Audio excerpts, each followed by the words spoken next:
हमारे साथ सीनियर तज्जियाकार और मंडियों पे अहम नजर रखने वाले एनालिस्ट फरूख सलीम साहब मौजूद हैं। फरूख साहब, बहुत बहुत शुक्रिया साथ देने का। ईरान हैज़ इंडीड फ्लेक्स्ड और गो कि ये बात दुरुस्त है कि निगोशिएशन की विलिंगनेस तो है, लेकिन फ़कत अपनी टर्म्स के ऊपर। जंगबंदी पर फैसला सिर्फ ईरानी शराइत पर ही होगा, ये वाजे कर दिया ईरान ने। क्या ईरान के पास वाकई इतना विजिबल अपर हैंड और लेवरेज है आज? अब आपका सवाल जो है ईरान के हवाले से, देखिए, जब भी दो पार्टिसिपेंट के दरमियान या हरीफान के दरमियान मुज़ाकरात शुरू होते हैं, तो दोनों तरफ से मैक्सिमलिस्ट पोजीशन ली जाती है। यानी कि जो एक्सट्रीम पोजीशंस हैं वो अमेरिका भी लेगा और मैक्सिमलिस्ट पोजीशन जो है वो ईरान भी लेगा। और फिर जब मुज़ाकरात का टेबल में बैठते हैं, उस वक्त फिर उसमें दोनों ममालिक जो हैं वो अगर नरमी इख्तियार नहीं करते अपनी मैक्सिमलिस्ट पोजीशन में, तो फिर मुआहदा नहीं हो पाएगा, फिर कोई सीज फायर नहीं हो पाएगी। लेकिन होता यही है कि मुज़ाकरात के शुरू में मैक्सिमलिस्ट पोजीशन ली जाती है और फिर उसमें नरमी दिखाई सो जाती है। फरूख साहब, मैक्सिमलिस्ट पोजीशंस ठीक है, लेकिन ईरानी शराइत पूरी होने तक ईरान जो है वो अपनी कार्रवाइयां जारी रखेगा। उनका ये भी दावा है। इसका तो ये भी मतलब है कि ये प्रेशर सिर्फ और सिर्फ मैक्सिमलिस्ट पोजीशंस, इसका दबाव तो गल्फ स्टेट्स पर भी आएगा ना, कि वो आमादा करें अमेरिका को और इसराइल को कि अब बढ़िए आगे एंड लेट्स मीट समवेयर। अब 15 नुकाती अमरीकी तजवीज़ मुस्तरद करते हुए अब नाए हुर्मस पे भी ईरान ने अपनी खुद मुख्तारी तस्लीम करने का एक बहुत बड़ी कंडीशन डाल दी है। ये कितनी क्रिटिकल है for Iran to have this leverage, and ये कितना मुश्किल होगा सदर ट्रंप के लिए इसे एक्सेप्ट करना कि हुर्मुज के ऊपर ईरान की ही खुद मुख्तारी रहे? देखिए, दोनों दोनों अतराफ जो हैं, जब ममालिक जंग में मुलविस होते हैं, तो दोनों तरफ दो या तीन बड़े प्रेशर्स होते हैं। कि अमेरिका के ऊपर और ईरान के ऊपर एक असलहे का बहुत बड़ा प्रेशर है, कि एक तरफ से ड्रोन्स और बैलिस्टिक मिसाइल खत्म हो रहे हैं, दूसरी तरफ जो है वो इंटरसेप्टर खत्म हो रहे हैं। तो फिर दोनों ममालिक जो हैं वो मजबूर हो जाते हैं, एग्जॉस्ट हो जाते हैं। ट्रंप के ऊपर एक इजाफी प्रेशर जो है वो मार्केट्स का है, वो कैपिटल मार्केट्स का है। वहां पे स्टॉक मार्केट में नुकसान होने लगता है, बॉन्ड मार्केट का नुकसान होने लगता है, और वो अमेरिका जैसा मुल्क या अमेरिका अमेरिका जैसी जो इकोनॉमी है वो बर्दाश्त नहीं कर पाती। और एक तीसरा एलिमेंट जो अमेरिका में सामने आता है, वो उनके इलेक्शंस के हवाले से आता है, उनके इलेक्शन कैलेंडर के हवाले से आता है।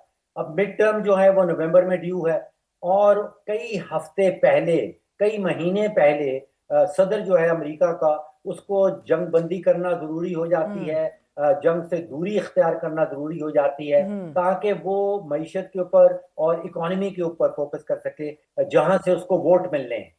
दूसरी तरफ ईरान है। जैसे मैंने कहा कि ईरान के पास भी आप सोचिए कि पहले दिन कोई 350 के करीब हमले हो रहे थे, बैलिस्टिक मिसाइल्स के, ड्रोन्स के। वो दूसरे दिन कोई 200-250 पे पहुंच गए, और अब कोई 25वें दिन उनकी एवरेज जो है वो कोई 1 दर्जन भर पहुंच गई। तो जाहिरी ये नजर आता है कि एक तरफ इंटरसेप्टर खत्म हो रहे हैं, दूसरी तरफ जो है वो मिसाइल और ड्रोन्स खत्म हो रहे हैं। दोनों के ऊपर सियासी प्रेशर्स भी हैं, फौजी प्रेशर्स भी हैं, कि जंग बंदी की जाए या जंग खत्म और करने इसके की एंड जाए। बीच में फरूख साहब ये खबर कि सेवरल थाउजेंड मजीद ट्रूप्स को डिप्लॉय किया जा रहा है रीजन के अंदर, और ये अलग बात है कि डिप्लोमेटिक एफर्ट्स भी जारी हैं, मगर ये ओपनली डिस्कस हो रहा है कि अमेरिका खाग आइलैंड को या तो सीज करेगा या स्टेट ऑफ हॉर्मोज को सीज करेगा, while of course pretending to negotiate peace. मगर सवाल ये है कि क्या अमेरिकी ग्राउंड ट्रूप्स पोटेंशियली एक बहुत बड़ा धचका डिलीवर कर सकते हैं इरानियन रिजीम को? देखिए, जिस किस्म के ट्रूप्स को ऑर्डर किया गया है वो 82nd एयरबोर्न डिवीजन है, जी। जो पैरा ट्रूपर्स हैं। यस। ये रियली इनको ग्राउंड ट्रूप्स नहीं कहा जा सकता। इनमें से जो ग्राउंड ट्रूप्स हैं वो जो ओकिनावा से असॉल्ट शिप आ रही है, उसमें मरीन जरूर शामिल हैं, और उनको ग्राउंड ट्रूप्स कहा जाता है। वो मरीन जो हैं वो ग्राउंड पे उतरते हैं। ये स्पेशल फोर्सेस वाले जो हैं, डेल्टा टीम है, ये जिसको कहते हैं कि इंसर्ट एंड एक्सट्रैक्ट। ये जो जहाज इनके साथ आ रहे हैं वो भी इंसर्ट एयरक्राफ्ट हैं। यानी कि ये स्टेल्थ किसी हेलीकॉप्टर्स। टेरिटरी पे, किसी जगह पे इनको उतारा जाता है, और ये ग्राउंड होल्ड करके नहीं रखते, इनको किसी मकसद के लिए उतारा जाता जैसे है ओसामा और बिन फिर लादेन वापस पे देखा था एक्सट्रैक्ट कर हमने, दिया बिल्कुल। जाता है। तो जिन आइलैंड्स का आप नाम ले रही हैं, उनका जिक्र हो रहा है। इसमें अबू मूसा का जिक्र हो रहा है, इसमें खर्ग आइलैंड का जिक्र हो रहा है। तो ये स्पेशल फोर्सेस है, डेल्टा टीम है।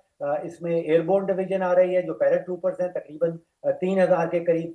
अब आपका सवाल ये है कि एक तरफ तो बढ़ रहे हैं मुज़ाकरात की तरफ, और दूसरी तरफ जो है वो इजाफी ट्रूप्स और इजाफी असला भी मूव किया जा रहा है। तो ये आई थिंक ममालिक की कोशिश होती है कि मुज़ाकरात में दाखिल होने से पहले from a position of strength जो है वो मुज़ाकरात किए जाएं, और फिर जो अफवाज हैं चाहे वो अमेरिका की हों या ईरान की हों, इस सूरत में अमेरिकन फौज जो है वो प्रेसिडेंट ट्रंप को ऑप्शंस दे रही है कि किसी सूरत में अगर सदर अमेरिका को इजाफी ऑप्शंस के ऊपर अमल दरामद करना हो तो अमेरिकन फौज उस हवाले से तैयार है। और सर इन द प्रोसेस हम देख रहे हैं कि अब ये कशीदगी तो बढ़ेगी आज ईरान के यकसर मुस्तरद करने से अमरीकी तजावीज़ को। अब क्लोजर है स्ट्रेट ऑफ हॉर्मुज का, 20% से ज़ायद आपकी ग्लोबल सीबॉर्न ऑयल जो है मुतासर हो गया, LNG फ्लोज आपके मुतासर हो गए। जो जनूबी एशियाई कंट्रीज़ हैं लाइक पाकिस्तान, बांग्लादेश, इंडिया, श्रीलंका, ये अपनी इम्पोर्ट स्ट्रैटेजीज़ को किस तरह एडजस्ट करेंगी और इनमें से कौन से ममालिक सबसे ज़्यादा वल्नरेबल हैं टू सप्लाई इंटरप्शंस? देखिए, इसमें नुकसान दो तरफ हो रहा है। एक तो जो तेल प्रोड्यूस करने वाले हैं, हाँ। सऊदी अरेबिया का तेल यहाँ से गुजरता है, कुवैत का तेल यहाँ से गुजरता है, UAE का तेल स्ट्रेट ऑफ हॉर्मुज से गुजरता है, इराक और ईरान का अपना तेल भी यहीं से गुजरता है। दूसरी तरफ बड़ी बड़ी ताकतें हैं जो ये तेल वसूल करती हैं। उनमें चीन भी है, उनमें जापान है, उनमें साउथ कोरिया है, वियतनाम है, पाकिस्तान का आपने जिक्र किया, इंडिया का, श्रीलंका, बांग्लादेश। दोनों तरफ मुझे महसूस ये होता है कि दोनों अतराफ से जो ममालिक हैं, जो प्रोड्यूस करने वाले, वसूल करने वाले, उनकी कोशिश ये होगी कि जंग ज्यादा लंबी ना चले। दूसरा तरीका ये होता है आपके सवाल के जवाब देने का, कि हम बजाय इसके कि मैं अपनी इंडिविजुअल टैलेंट के ऊपर आपको जवाब दूं, हम कहते हैं कलेक्टिव विजडम, यानी कि इज्तमाही हिकमत कह लीजिए कि मार्केट से इस वक्त क्या कह रहे हैं। जो आलमी मंडियों में तेल की मार्केट चलती है, तेल के फ्यूचर चलते हैं, आज अगर आप तेल खरीदना चाहें जिसकी डिलीवरी होनी है जनवरी 2027 में या मार्च 2027 में, वहां पे कीमत चल रही है तकरीबन $60-62 फी बैरल, जबकि हाजिर जो है वो 100-110 पे चली गई है। तो ये पैगाम ये जा रहा है आलमी मंडियों की अतराफ से, ये पैगाम जा रहा है कि ये जंग ज्यादा लंबी चलने वाली नहीं है। और फरूख साहब एक इमिनेंट फूड क्राइसिस है जिसकी लपेट में पूरी दुनिया आने वाली है, specially everybody in this region. अब क्रॉस बॉर्डर सप्लाई चेन्स आप देख रहे हैं किस तरह मुतासर हो रहे हैं। एनर्जी से आगे बढ़ते हुए हॉर्मुज की डिस्ट्रप्शन जो है वो critical supply chain south Asia में अफेक्ट कर रही है, फर्टिलाइजर्स की, पेट्रोकेमिकल्स की, शिपिंग डिपेंडेंट गुड्स की। कौन से सेक्टर्स हैं जो हाईएस्ट रिस्क जो है अभी सामना कर रहे हैं इन टर्म्स ऑफ शॉर्टेजेस और प्राइस सर्जेस? जी, ये बहुत अच्छा सवाल है, क्योंकि ऑयल के तेल के हवाले से दो मुतबादिल रास्ते भी इस वक्त उनके ऊपर उनके थ्रू तेल दिया जा रहा है। एक तो वो पेट्रोल लाइन कहलाती है जो सऊदी अरब का जो एपकेक का ऑयल टर्मिनल है, वहां से वो तेल मुतबादिल रास्ते से पाइपलाइन के थ्रू, रेड सी का पोर्ट है यम्बू कहलाता है, वहां से तकरीबन 5 से 6 मिलियन बैरल रोजाना का, अब समझिए कि सऊदी अरेबिया का तकरीबन 50% तेल तो इस वक्त मुंतकिल हो रहा है उस पाइपलाइन के थ्रू। इसी तरह UAE का जो तेल है वो फुजेरा टर्मिनल से तकरीबन 1.5 million barrel straight of Hormuz को बाईपास कर जाता है। अब आपने जो सवाल किया वो बड़ा इंपॉर्टेंट है कि फर्टिलाइजर का क्या होगा, उसमें खास तौर पे यूरिया का क्या होगा।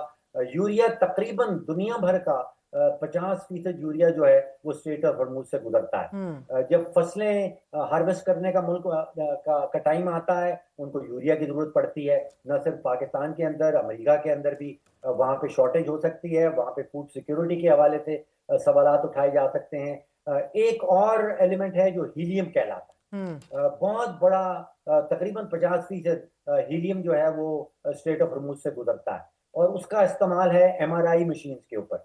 वो पाकिस्तान के अंदर भी उसकी शॉर्टेज आ सकती है। अगर 2 से 3 हफ्ते तक ये मामला जारी रहा तो आप सोचिए कि MRI की मशीनें जो पाकिस्तान के अंदर हैं वो बंद होने का खतरा हो सकता है। अल्लाह इसी माफ तरह कर दे। अमोनिया है, फर्टिलाइजर का आपने जिक्र कर दिया। तो 2-4 बड़ी इंपॉर्टेंट क्रिटिकल एलिमेंट्स हैं तेल के अलावा, वो भी स्ट्रेट ऑफ हॉर्मुज से गुजरते हैं।